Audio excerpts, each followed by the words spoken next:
Assalamu alaikum. Welcome to Skills Booster. In this class, we will discuss about our second chapter of NMD CAT uh, biology, and the second chapter is biological molecule. In this chapter, we will discuss about introduction to biological molecules. Then we will discuss about water, its properties, and then we will discuss about carbohydrates, its classification such as monosaccharide, disaccharide, and polysaccharide. Then we will discuss about proteins, and after that we will discuss about lipids, nucleic acid, and conjugated molecules such as glycoproteins and glycolipids. First of all, we will take some introduction about biological molecules. So let's go. First of all, we will see that what is biochemistry.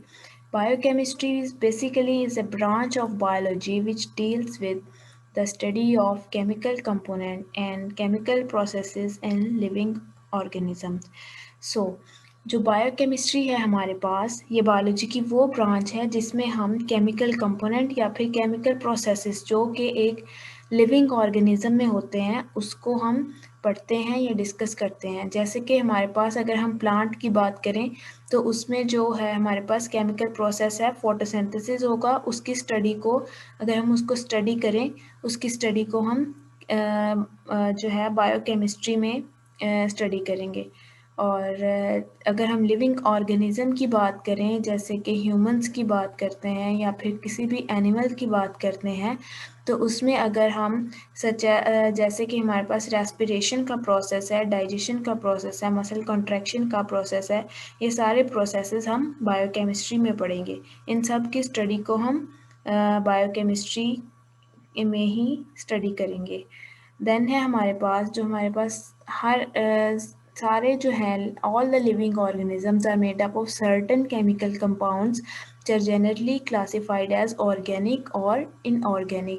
हमारे पास जो है living organism है, उनकी जो composition है उसमें जो chemical compounds हैं वो सब के सब हमारे पास दो ब्रांचेस में उन्होंने क्लासीफाई उसको कर दिया है। एक ऑर्गेनिक है और दूसरी जो है वो इनऑर्गेनिक है। ऑर्गेनिक कंपाउंड्स में हमारे पास आ जाते हैं carbohydrates, proteins, lipids and nucleic acids. इन सबको हम वन बाय वन डिस्कस करेंगे। और जो हमारे पास इनऑर्गेनिक सब्सटेंसेस हैं उनमें हमारे पास आ जाता है वाटर, आ जाता है कार्बन डाइऑक्साइड, आ जाती है एसिड, आ जाते हैं बेसिस, आ जाती हैं, एंड देन साल्ट्स आ जाते हैं। First of all we will see the difference between bacterial and mammalian cell composition difference, that water molecule जो हमारे पास हैं उनकी कंपोजिशन में बैक्टीरियल सेल जो है उसकी कंपोजिशन में वाटर जो है वो 70% होता है टोटल सेल वेट का।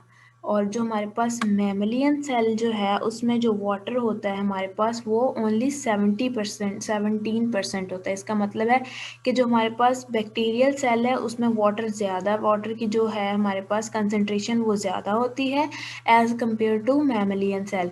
इसी तरह हम प्रोटीन्स को देखें तो उसमें जो है उसके वो होते हैं 15% इन बैक्टीरियल सेल और मैमलियन सेल में 18% होते हैं। तो इसका मतलब है कि प्रोटीन्स जो हैं वो बैक्टीरियल सेल में मैमलियन सेल्स के मुकाबले में कम होती हैं, यानी वो 18 होती हैं मैमलियन में और 15 होती हैं प्रोटीन में।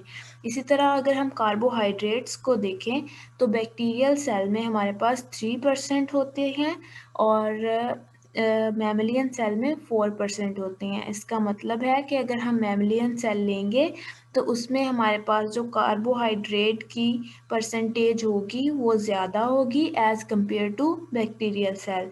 द सेम वे अगर हम लिपिड्स को देखें तो लिपिड की जो हमारे पास परसेंटेज है वो 2% है लिपिड्स बैक्टीरियल सेल में और 3% है मैमलियन सेल में। इसका मतलब ये है कि जो हमारे पास लिपिड्स हैं वो मैमलियन सेल में उनकी परसेंटेज ज़्यादा है as compare to bacterial cell.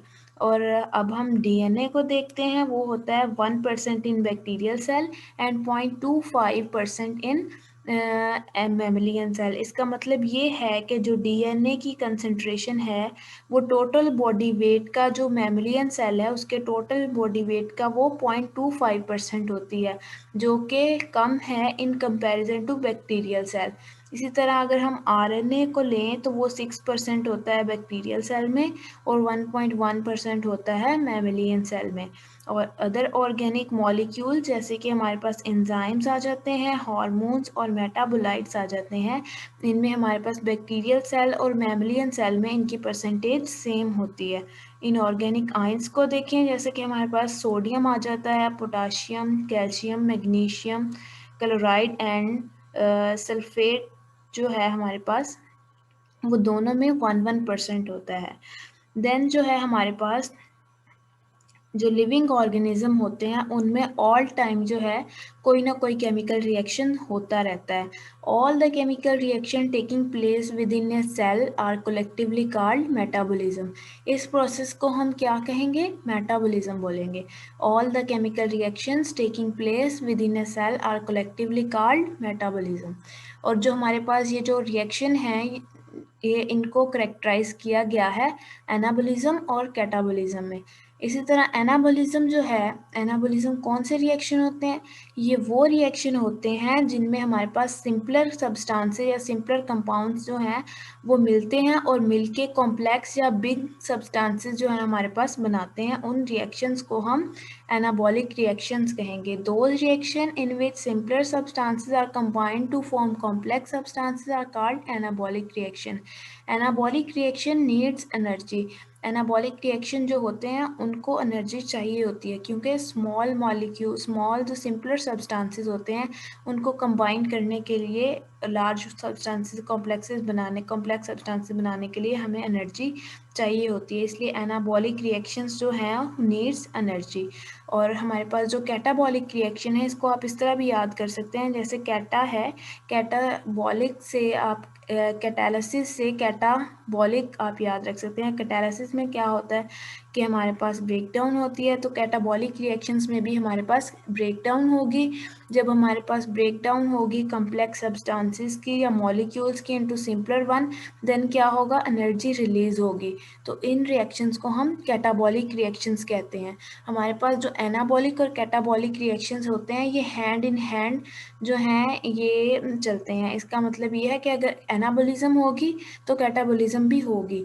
यानी अगर कुछ मॉलिक्यूल्स टूट रहे हैं तो कुछ मॉलिक्यूल बनेंगे भी, यानी कुछ कंपाउंड्स अगर टूट रहे हैं तो कुछ कंपाउंड बनेंगे भी। और इस किस्म की जो हमारे पास कैटाबॉलिक इंटरकन्वर्जन होती है कार्बोहाइड्रेट की, प्रोटीन्स की, लिपिड्स की, जो कंटिन्यूसली होती रहती है, यानी एनाबॉलिक और कैटाबॉलिक रिएक्शंस चलते रहते हैं, उनको हम क्या कहते हैं? Coordinated catabolic and anabolic activities.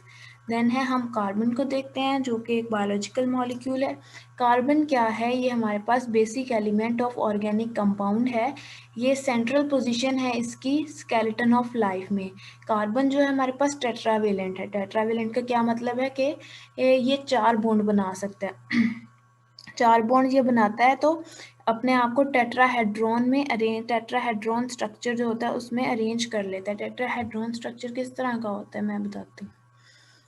ये जो है हमारे पास टेट्राहेड्रॉन स्ट्रक्चर वो कुछ इस तरह होता है।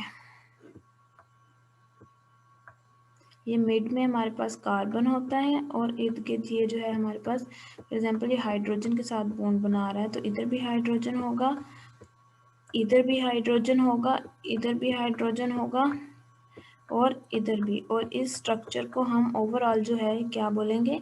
इसको हम टेट्राहेड्रल स्ट्रक्चर बोलेंगे। ये जो है हमारे पास इसकी जो टेट्रावेलेंसी है कार्बन की, ये इसको फेवरेबल बनाती है सिंथेसिस ऑफ कॉम्प्लिकेटेड स्ट्रक्चर्स के लिए। हमारे पास कार्बन जो है ये ब्रांच्ड स्ट्रक्चर भी बना सकती है, अनब्रांच भी बना सकती है, चेन और रिंग्ड स्ट्रक्चर भी बना सकती है। ये देखें, ये हमारे पास ने अनब्रांच स्ट्रक्चर बनाया है। ये carbon hydrogen hydrogen carbon hydrogen इस तरह। अगर ये इस तरह रिंग में अरेंज हो जाए तो इसको हम रिंग स्ट्रक्चर बोलेंगे। और ये देखें, ये कार्बन है, ये फर्दर इसकी ब्रांचिंग हो रही है, फर्दर हाइड्रोजन हाइड्रोजन अटैच हो रहा है इस तरह, तो इस स्ट्रक्चर को हम ब्रांच चेन बोलेंगे। कार्बन हाइड्रोजन जो बॉन्ड होता है हमारे पास, ये पोटेंशियल सोर्स होता है chemical energy for cellular activities. और जो कार्बन ऑक्सीजन बॉन्ड जो होता है इसको हम ग्लाइकोसिडिक लिंकेज जो है कहते हैं। तो ये प्रोवाइड करता है कार्बोहाइड्रेट मॉलिक्यूल या फिर कॉम्प्लेक्स कार्बोहाइड्रेट मॉलिक्यूल को ये स्टेबिलिटी प्रोवाइड करता है। और जो कार्बन अगर कंबाइन करती है नाइट्रोजन के साथ तो इस लिंकेज को हम पेप्टाइड बॉन्ड बोलेंगे। ये स्ट्रक्चर और फंक्शन जो है हमारे पास, ये प्रोटीन्स को बनाता है। ये पेप्टाइड बॉन्ड जो है हमारे पास लार्ज ऑर्गेनिक जो मॉलिक्यूल्स होते हैं, जैसे कि हमारे पास सेलुलोज हो गया, फैट्स हो गए, प्रोटीन्स हो गई, ये जो लार्ज मॉलिक्यूल होते हैं ये वाटर में इनसोलेबल होते हैं। और इनसोलेबल होते हैं, और ये जो है इनका एक फंक्शन ये होता है कि ये स्मॉलर मॉलिक्यूल्स को, जैसे कि हमारे पास ग्लूकोज है, उसको अपने अंदर स्टोर करने की इनके पास एबिलिटी होती है। और फिर जो है हमारे पास जो स्मॉल मॉलिक्यूल्स हैं, जैसे कि ग्लूकोज हो गया, अमाइनो एसिड्स, फैटी एसिड्स वगैरह हो गए, ये हमारे पास सर्व करते हैं एज अ एनर्जी सोर्स। और या फिर हमारे पास ये सब एज अ सब यूनिट एक्ट करते हैं टू बिल्ड मैक्रो मॉलिक्यूल। हमारे पास एटीपी है जो कि इमीडिएटली ब्रेक डाउन हो जाता है in case of need of energy. जब हमें एनर्जी चाहिए होती है तो एटीपी फ़ौरन ब्रेक होता है और बॉडी को एनर्जी प्रोवाइड करता है। देन हम इम्पोर्टेंस ऑफ वाटर को देखेंगे। वाटर जो है ये हाईली इम्पॉर्टेंट है। अगर वाटर ना हो तो इस अर्थ पे लाइफ एग्जिस्ट नहीं कर सकती। हमारे डिफरेंट सेल्स में, हमारे किसी भी ऑर्गेनिज्म के डिफरेंट सेल में वाटर की परसेंटेज जो है वो डिफरेंट हो सकती है। ये वेरी करती है 65% से 89% तक। और ह्यूमन टिश्यूज़ की अगर बात करें तो बोन सेल में हमारे पास वाटर जो है वो 20% होता है, और ब्रेन सेल में जो हमारे पास है वो 85% होता है। और इसके अलावा जो है वाटर बहुत से बायोकेमिकल रिएक्शंस में, जैसे कि हाइड्रोलाइसिस ऑफ मैक्रोमॉलिक्यूल, उसमें भी ये अपना रोल प्ले करता है। और it also act as a raw material in photosynthesis. Photosynthesis में भी ये रॉ मटेरियल के तौर पे एक्ट करता है। ये इसको हम डिस्कस करेंगे नेक्स्ट। देन है हमारे पास सॉल्वेंट प्रॉपर्टीज़। सॉल्वेंट प्रॉपर्टीज़ में वाटर जो है हमारे पास ये हाईली पोलर होता है, और इसकी पोलैरिटी की वजह से ये वेरी गुड एक्सीलेंट सॉल्वेंट है। और जब हमारे पास कोई भी हमारे पास आयनिक सब्सटेंस है जो वाटर में उसको ऐड करते हैं, तो जो वाटर है हमारे पास वो डिसोसिएट हो जाता है पॉजिटिव और नेगेटिव आयन में। और आयनिक पार्ट सब्सटेंस जो होता है वो भी नेगेटिव, मतलब उसमें भी नेगेटिव पॉजिटिव चार्ज होते हैं, जिसकी वजह से ये जो है वो डिसॉल्व हो जाते हैं, उनका सोल्यूशन बन जाता है। And in solution ions molecules move randomly. देखें, जब हमारे पास ये आयंस हैं और वाटर है, ये आयंस आयंस भी थे हमारे पास, वो भी हाईली चार्ज पार्टिकल है, और वाटर भी है, उसके पास भी पोलैरिटी है। तो ये जब ये दोनों मूव कर रहे होंगे सोल्यूशन में, तो ये इनके पास फेवरेबल स्टेट है कि ये जो मॉलिक्यूल्स आयंस जो हैं ये आपस में रिएक्ट करें और कोई नई चीज़ बना दें।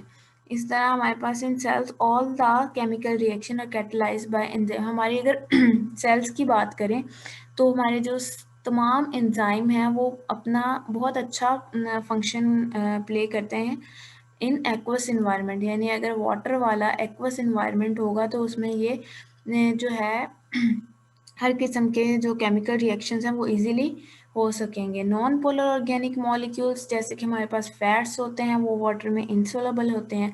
और उनका फंक्शन क्या होता है कि जब वो वाटर में इंसोलेबल हैं तो वो हमारी मेम्ब्रेन्स को या फिर हमारे जो सेल के कंपार्टमेंट्स होते हैं उसको मेंटेन करने में अपना रोल प्ले करते हैं। देन है हमारे पास नेक्स्ट प्रॉपर्टी है वाटर की, हीट कैपेसिटी।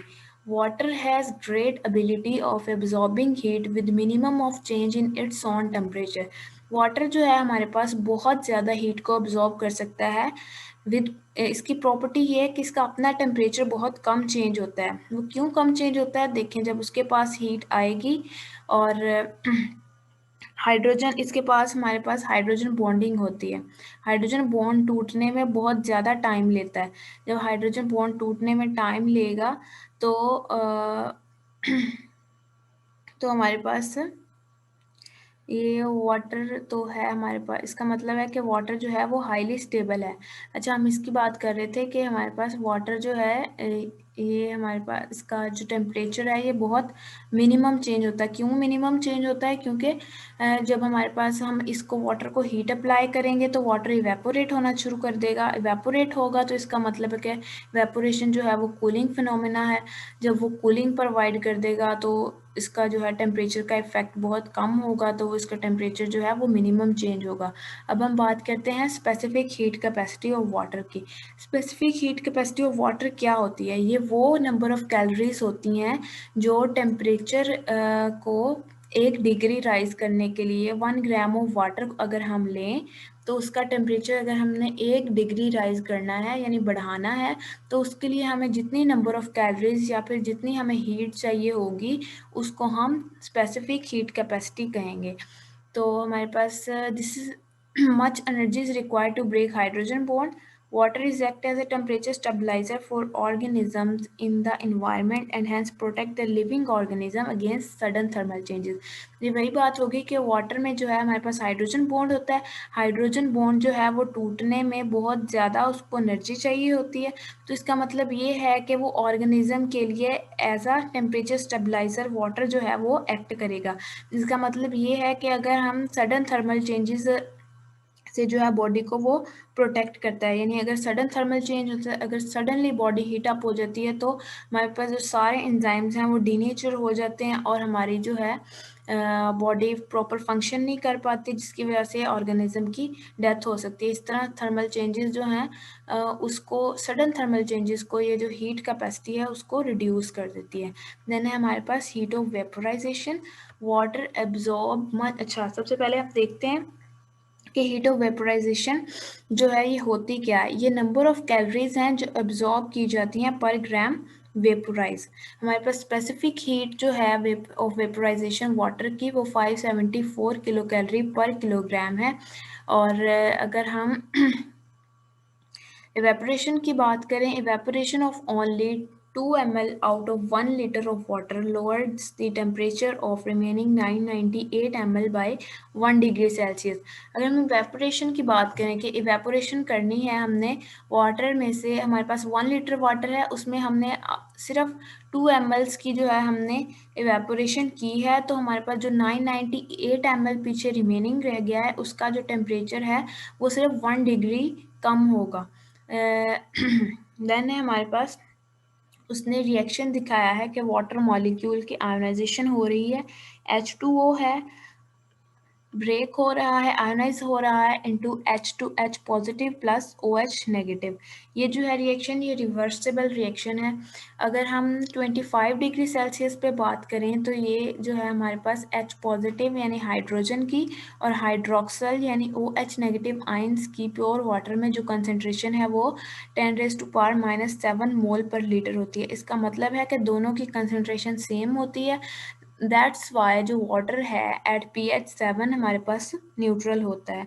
जो H पॉजिटिव और OH नेगेटिव आयन है take part in many reactions that occur in cell. ठीक है। देन है हमारे पास प्रोटेक्शन। वाटर जो है वो प्रोटेक्शन में भी इम्पोर्टेंट रोल प्ले करता है। जैसे कि वाटर हमारे पास लुब्रिकेंट के तौर पे एक्ट करता है और प्रोटेक्ट करता है हमारे पास ऑर्गन्स को डैमेज होने से फ्रॉम फ्रिक्शन। और जैसे कि हमारे एग्जांपल लेते हैं टीयर्स की। टीयर्स जो हैं वो हमारी आई जो होती है उसको रबिंग ऑफ आईलिड से सरफेस ऑफ आई को रबिंग ऑफ आईलिड से प्रोटेक्ट करती है जो टीयर्स होते हैं। और हमारे ऑर्गन्स के इर्द गिर्द जो एक फ्लूइड होता है वो एज अ कुशन एक्ट करता है और प्रोटेक्ट करता है उन ऑर्गन्स को ट्रामा से। ट्रामा का मतलब होता है सडन इंजरी, कोई किसी भी किस्म की इंजरी से वो जो फ्लूइड होता है वो बॉडी को प्रोटेक्ट करता है, यानी बॉडी को कह रही हूँ ऑर्गन्स को प्रोटेक्ट करता है। देन है हमारे पास, ये तो हो गया वाटर के बारे में। Water is a biological molecule और हमने उसके बारे में डिस्कस किया, उसकी प्रॉपर्टीज़ को देखा, heat of vaporisation, specific heat capacity को देखा, प्रोटेक्शन देखी। देन हम देखते हैं कार्बोहाइड्रेट्स को। कार्बोहाइड्रेट क्या होते हैं? ये पॉलीहाइड्रोक्सी एल्डिहाइड एंड कीटोन्स होते हैं। ये लिटरली मीन इसका क्या होता है, लिटरल मीनिंग क्या होता है कि हाइड्रेटेड कार्बन। ये कहाँ कहाँ पाए जाते हैं ये ऑल ऑर्गेनिजम्स में पाए जाते हैं और almost in all parts of plants में पाए जाते हैं। सेलुलोज ऑफ वुड में, कॉटन, पेपर, स्टार्चेज और रूट ट्यूबर्स में शुगर केन एंड मिल्क, ये सब एग्जांपल्स हैं कार्बोहाइड्रेट की। कार्बोहाइड्रेट का फार्मूला क्या होता है, ये होता है CxH2O। x क्या होता है, x is the whole number from 3 to many thousand and y may be the same or different whole number। Then है हमारे पास इसके जो कार्बोहाइड्रेट है इसके सोर्सेज क्या होते हैं। इसके सोर्सेज जो है मोस्टली वो ग्रीन प्लांट्स होते हैं। ये जो है प्राइमरी प्रोडक्ट है फोटोसिंथेसिस का। और कार्बोहाइड्रेट्स जो है हमारे पास लिपिड्स और प्रोटीन के साथ जब मिल जाते हैं तो ये ग्लाइकोप्रोटीन और ग्लाइकोलिपिड्स बनाते हैं। ये हमने प्रोसेस देखा था गोल्जी अपरेटस में। गोल्जी अपरेटस क्या करता था, वो हमारे पास जो प्रोटीन्स बन के आती थी यानी जो हाइड्रोलाइटिक एंजाइम्स बन के आते थे उनके साथ कार्बोहाइड्रेट को मिक्स करता था और हमारे पास ग्लाइकोप्रोटीन्स या ग्लाइकोलिपिड्स बन जाते थे। ये प्रोसेस होता था हमारे पास गोल्जी अपरेटस में। हमारे पास जो ग्लाइकोप्रोटीन और ग्लाइकोलिपिड्स हैं ये दोनों जो हैं ये हमारे पास कंजुगेटेड मॉलिक्यूल्स हैं। देन है क्लासिफिकेशन ऑफ कार्बोहाइड्रेट। कार्बोहाइड्रेट को क्लासिफाई किया गया है सेक्राइड। सबसे पहले देखते हैं carbohydrates also called saccharides. Saccharide का क्या मतलब है, ये ग्रीक वर्ड है सेक्रोन मीनिंग शुगर यानी स्वीट होंगे। इसको क्लासिफाई किया गया है 3 ग्रुप्स में, मोनोसेक्राइड, ओलिगोसेक्राइड एंड पॉलीसेक्राइड।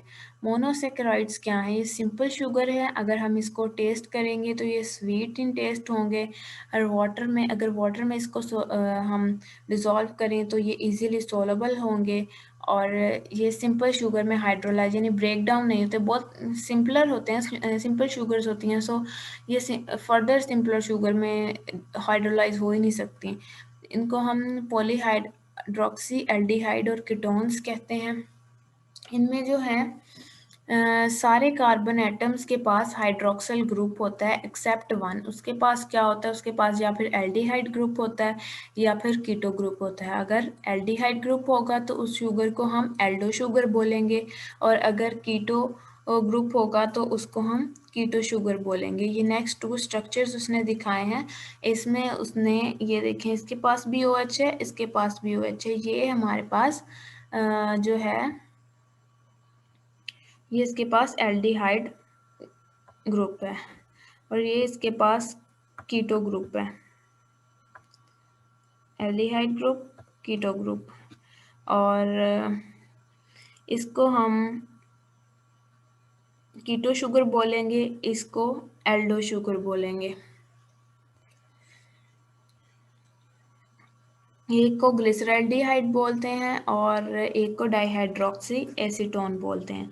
अगर हम नेचर में देखें तो जो हमारे पास मोनोसेक्राइड्स हैं वो 3 to 7 कार्बन एटम्स होते हैं और अगर 3 कार्बन होंगे उसको हम ट्राइओस बोलेंगे, ट्राइओसिस। अगर 4 होंगी तो टेट्रोसिस, 5 होंगी तो पेंटोसिस, 6 होंगी तो हेक्सोसिस और अगर 7 होंगी तो इसको हम हेप्टोसिस बोलेंगे। इनका जनरल फार्मूला क्या होता है, CH2ON। मोनोसेक्राइड्स का जनरल फार्मूला है CH2ON, where N is the whole number from 3 to 7,000। True trioses mentioned above are intermediate in respiration and photosynthesis। ये जो ट्राइओस दो जो हैं यानी 1 2 3, इसके पास 3 कार्बन हैं, इसके पास भी 3 कार्बन है। इसका मतलब है कि ये दोनों जो हैं ये ट्राइओसिस हैं और हमारे पास जो प्रोसेस होता है फोटोसिंथेसिस रेस्पिरेशन का या फिर फोटोसिंथेसिस का, उसमें ये इंटरमीडिएट जो हैं प्रोडक्ट्स हैं। जो है हमारे पास अगर हम रेस्पिरेशन की बात करें तो हमारे पास 2 प्रोडक्ट्स बनते हैं, डाइहाइड्रोक्सी एसीटोन और ग्लिसरैल्डिहाइड।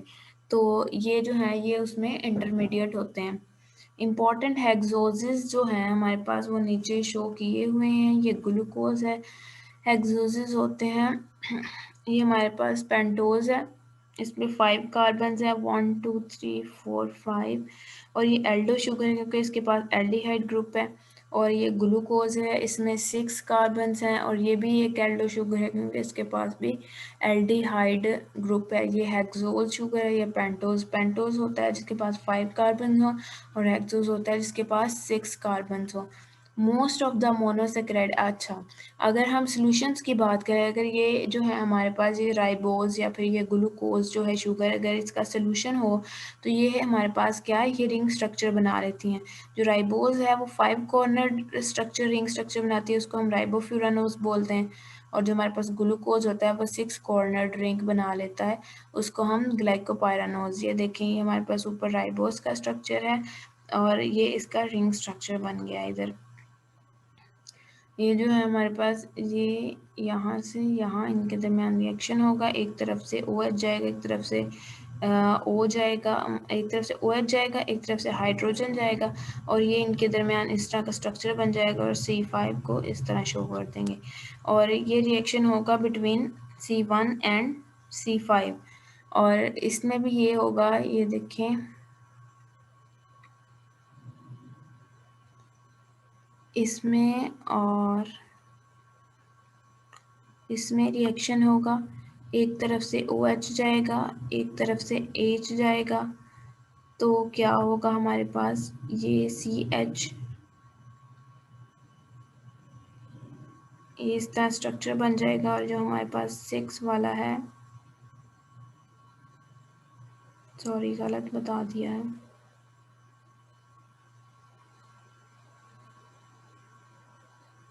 C1 और C5 में होगा, C1 ये है हमारे पास। तो हमारे पास रिएक्शन C5 इसमें और C1 में होगा, तो इस तरह हमारे पास ये C6 इधर आ जाएगा और ये ग्लाइकोपायरानोज का स्ट्रक्चर बन जाएगा। देन है हमारे पास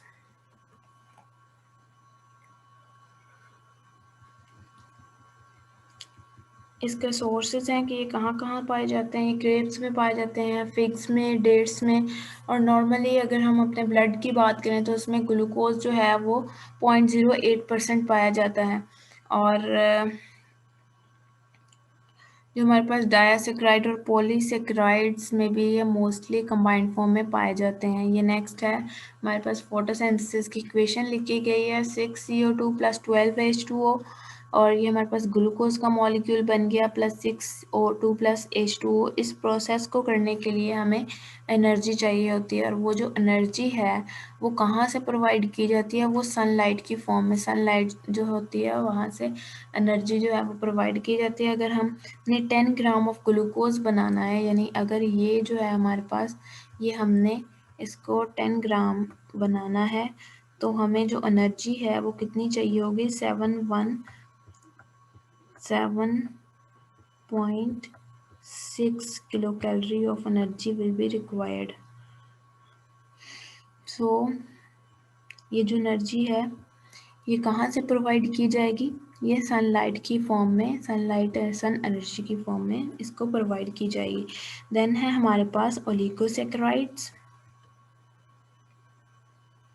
ओलिगोसेक्राइड्स हैं, ये लेस वेट होते हैं, लेस सोलेबल होते हैं, और हाइड्रोलाइसिस पे ये 2 to 10 मोनोसेक्राइड्स देते हैं। अगर ये 2 मोनोसेक्राइड्स होंगे तो उसको हम डाइसेक्राइड बोलेंगे, अगर 3 होंगे तो ट्राइसेक्राइड बोलेंगे। 2 मोनोसेक्राइड्स के दरमियान जो बॉन्ड होता है उसको ग्लाइकोसिडिक लिंकेज बोलते हैं।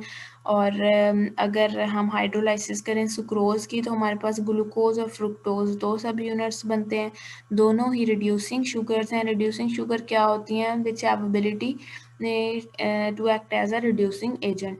It's molecular formula is C12H22, ये सुक्रोज का फार्मूला है। और ये नेक्स्ट उसका रिएक्शन दिखाया गया है, ये हमारे पास ग्लूकोज ग्लूकोज है, ये हमारे पास फ्रुक्टोज है, इन दोनों में रिएक्शन हुआ, एक तरफ से OH गया, एक तरफ से H गया, वाटर मॉलिक्यूल बन गया, और इन दोनों के दरमियान ग्लाइकोसिडिक लिंकेज बन गया। और ये ओवरऑल जो स्ट्रक्चर है इसको हम 1,2 ग्लाइकोसिडिक लिंकेज बोलेंगे, या फिर ये हमारे पास एक डाइसेक्राइड है। देन है हमारे पास पॉलीसेक्राइड्स। पॉलीसेक्राइड्स ये बहुत कॉम्प्लेक्स स्ट्रक्चर्स होते हैं, ये ब्रांच्ड होते हैं, टेस्टलेस भी होते हैं। इनके एग्जांपल्स में आ जाता है starch, glycogen, dextrin, agar and pectin. अगर सॉलिबिलिटी की बात करें तो ये स्पेरिंगली सोलेबल होते हैं। और सबसे पहले हम देखते हैं स्टार्च को। स्टार्च जो है ये फ्रूट्स में, ग्रेन्स में, सीड्स और ट्यूबर्स में पाया जाता है। स्टार्च की जो है फर्दर 2 टाइप्स हैं, इसको हम अमाइलोज और अमाइलोपेक्टिन। अमाइलोज जो है ये अनब्रांच्ड होते हैं और सोलेबल होते हैं हॉट वाटर में। अमाइलोपेक्टिन जो है ये ब्रांच्ड होते हैं और ये हॉट और कोल्ड वाटर दोनों में ही इनसोलेबल होते हैं। अगर हम इसका रिएक्शन करवाएं आयोडीन के साथ तो ये हमें जो है ब्लू कलर देंगे। ये हमारे पास स्ट्रक्चर है अमाइलोज का और ये है अमाइलोपेक्टिन का। देन है हमारे पास ग्लाइकोजन। ग्लाइकोजन को हम एनिमल स्टार्च भी बोलते हैं और ये इसको हम chief form of carbohydrate stored in animal body, और ये लिवर और मसल में पाई जाती है। ये वाटर में इंसोलेबल होती है। इसका रिएक्शन करवाएं अगर इसका आयोडीन के साथ तो ये हमें रेड कलर देती है। अगर इसकी हाइड्रोलाइसिस करवाएं तो ये हमें ग्लूकोज मॉलिक्यूल देती है। देन है हमारे पास सेलुलोज। सेलुलोज क्या होता है? सेलुलोज जो है मोस्ट अबंडेंट होता है कार्बोहाइड्रेट इन नेचर। इसकी प्योर फॉर्म जो है वो कॉटन होती है। ये प्लांट सेल वॉल में मोस्टली मेनली जो है प्लांट सेल वॉल में पाया जाता है और वाटर में हाईली इंसोलेबल होता है। अगर हम इसकी हाइड्रोलाइसिस करवाएं तो ये ग्लूकोज मॉलिक्यूल को यील्ड करता है। ह्यूमन डाइजेस्टिव ट्रैक्ट में इसको डाइजेस्ट नहीं किया जा सकता। क्यों नहीं किया जा सकता? क्योंकि ह्यूमंस के पास वो एंजाइम जो कि सेलुलोज को डाइजेस्ट करता है, जिसे सेलुलेज बोलते हैं, वो ह्यूमन के डाइजेस्टिव ट्रैक्ट में एब्सेंट होता है। दैट्स वाई हम जो है सेलुलोज को डाइजेस्ट नहीं कर सकते, सो हम सेलुलोज नहीं ले सकते। और हर्बीवोर्स जो है वो इसको डाइजेस्ट कर सकते हैं क्योंकि उनकी बॉडी में जो है माइक्रो ऑर्गेनिज्म जैसे कि बैक्टीरिया, यीस्ट, प्रोटोजोआ वगैरह होते हैं जो कि सेलुलेज एंजाइम को सिक्रीट करते हैं और वो इसको डाइजेस्ट कर सकते हैं। सेलुलोज का अगर हम आयोडीन के साथ रिएक्शन करवाएं तो वो कोई कलर नहीं देता।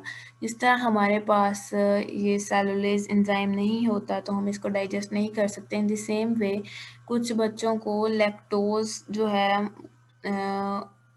वो लैक्टेज जो होता है, जो लैक्टोज को यानी हमारे पास मिल्क प्रोटीन को जो डाइजेस्ट करता है, वो कुछ बच्चों में वो एब्सेंट होता है जिसकी वजह से उनको वो दूध नहीं पी सकते वो बच्चे। So that's all for today's lecture and if you have any question you can comment below, and thank you very much. Wish you best of luck. Thank you.